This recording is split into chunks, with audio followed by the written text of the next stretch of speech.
Je suis Quentin Montardi, je dirige la startup InMindVR où nous avons développé des solutions logicielles pour les chercheurs en neurosciences pour explorer la cognition humaine en 2D, 3D, réalité virtuelle ou salle immersive et surtout de façon simple, rapide.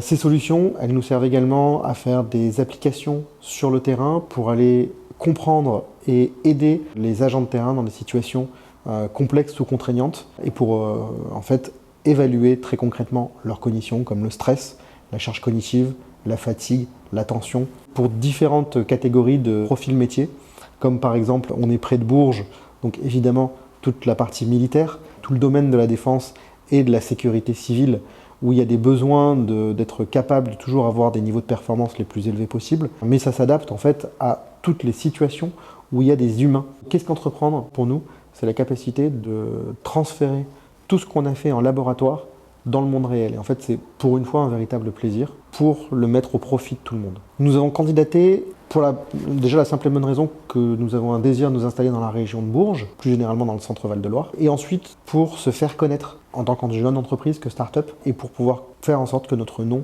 et nos méthodologies de travail et nos technologies puissent être connus du plus grand nombre. Notre rêve le plus fou, c'est que nos solutions soient utilisées par le plus grand nombre.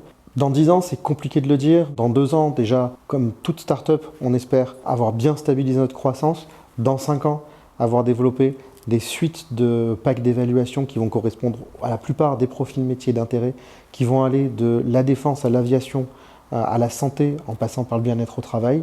Les 3 mots qui résument InMindVR sont coopération, curiosité et inventivité.